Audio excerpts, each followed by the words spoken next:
Hello everyone, ಬನ್ನಿ ಇವತ್ತಿನ ವಿಡಿಯೋದಲ್ಲಿ ತುಂಬಾ ಟೇಸ್ಟಿಯಾದಂಥ ಹೋಟೆಲ್ ಸ್ಟೈಲ್ನಲ್ಲಿ ತರಕಾರಿ ಸಾಂಬಾರನ್ನು ಹೇಗೆ ಮಾಡೋದು ಅಂತ ನೋಡೋಣ. ಇದು ಇಡ್ಲಿ, ದೋಸೆ, ಪೊಂಗಲ್ಗೆ ತುಂಬಾ ಒಳ್ಳೆ ಕಾಂಬಿನೇಷನ್ ಆಗಿರುತ್ತೆ. ನಾನು ಒಂದು ಕುಕ್ಕರ್ಗೆ ಅರ್ಧ ಕಪ್ಪಷ್ಟು ತೊಗರಿಬೇಳೆ, 1/4 ಕಪ್ಪಷ್ಟು ಹೆಸರು ಬೇಳೆಯನ್ನು ಸೇರಿಸ್ಕೊಂಡು ಬೇಕಾದಷ್ಟು ಪ್ರಮಾಣದಲ್ಲಿ ನೀರನ್ನು ಸೇರಿಸ್ಕೊಂಡು 3 ವಿಷಲ್ ಬಿಟ್ಟು ಬೇಯಿಸ್ಕೊತಾ ಇದ್ದೀನಿ.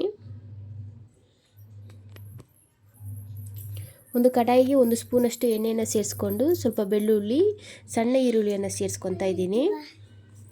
ಹಾಗೆ ನಾವು ಹಚ್ಚಿಟ್ಕೊಂಡಿರ್ತಕ್ಕಂಥ 2 ಟೊಮೆಟೊವನ್ನು ಕೂಡ ಸೇರಿಸ್ಕೊಂಡು ಸ್ವಲ್ಪ ಉಪ್ಪನ್ನು ಸೇರಿಸ್ಕೊಂಡು ಬಾಡಿಸ್ಕೊತಾ ಇದ್ದೀನಿ.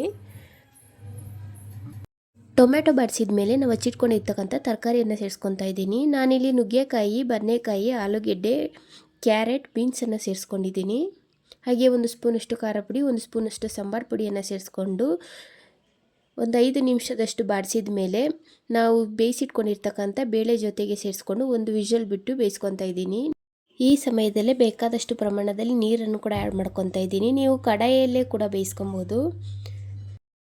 ಪ್ರೆಷರ್ ತಣ್ಣಗಾದ ಮೇಲೆ ಒಗ್ಗರಣೆಗಾಗಿ ಒಂದು ತಡ್ಕ ಪ್ಯಾನಿಗೆ 1 ಸ್ಪೂನಷ್ಟು ತುಪ್ಪ, ಸಾಸಿವೆ, ಜೀರಿಗೆ, ಒಣಮೆಣಸಿನ್ಕಾಯಿ, ಕರಿಬೇವನ್ನು ಸೇರಿಸ್ಕೊಂಡು ಒಗ್ಗರಣೆ ಕೊಟ್ಕೊತಾ ಇದ್ದೀನಿ. ನೀವು ಹಿಂಗನ್ನು ಕೂಡ ಆ್ಯಡ್ ಮಾಡ್ಕೊಬೋದು, ನಾನಿಲ್ಲಿ ಮಿಸ್ ಮಾಡಿದ್ದೀನಿ.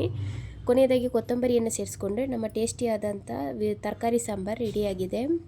ಇದಕ್ಕೆ ಕಾಂಬಿನೇಷನ್ ಆಗಿ ಪೊಂಗಲ್ ರೆಸಿಪಿಯನ್ನು ಮಾಡ್ಕೊತಾ ಇದ್ದೀನಿ.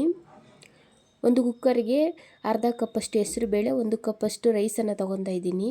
ಇದನ್ನು ಒಂದು 5 ನಿಮಿಷಷ್ಟು ಡ್ರೈ ರೋಸ್ಟ್ ಮಾಡಿಕೊಂಡು ವಾಶ್ ಮಾಡಿ ಅದೇ ಕುಕ್ಕರ್ಗೆ ಬೇಕಾದಷ್ಟು ಪ್ರಮಾಣದಲ್ಲಿ ನೀರನ್ನು ಕೂಡ ಸೇರಿಸ್ಕೊಂಡು 3 ವಿಷಲ್ ಬಿಟ್ಟು ಸ್ವಲ್ಪ ಉಪ್ಪನ್ನು ಕೂಡ ಆ್ಯಡ್ ಮಾಡಿಕೊಂಡು ಬೇಯಿಸ್ಕೊತಾ ಇದ್ದೀನಿ.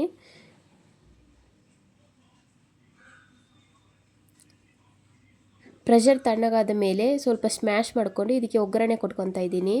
ಒಂದು ತಡ್ಕ ಪ್ಯಾನ್ಗೆ 1 ಸ್ಪೂನಷ್ಟು ತುಪ್ಪ, ಜೀರಿಗೆ, ಉಂಡೆ ಮೆಣಸು, ಕರಿಬೇವು ಹಾಗೂ ಗೋಡಂಬಿಯನ್ನು ಸೇರಿಸ್ಕೊಂಡು ಈ ಒಗ್ಗರಣೆಯನ್ನು ನಾವು ಬೇಯಿಸಿಟ್ಕೊಂಡಿರ್ತಕ್ಕಂಥ ಹೆಸರು ಬೇಳೆ ರೈಸ್ನ ಮಿಶ್ರಣಕ್ಕೆ ಸೇರಿಸ್ಕೊಂಡು ಮಿಕ್ಸ್ ಮಾಡಿದರೆ ನಮ್ಮ ಪೊಂಗಲ್ ರೆಸಿಪಿ ತಯಾರಾಗಿದೆ.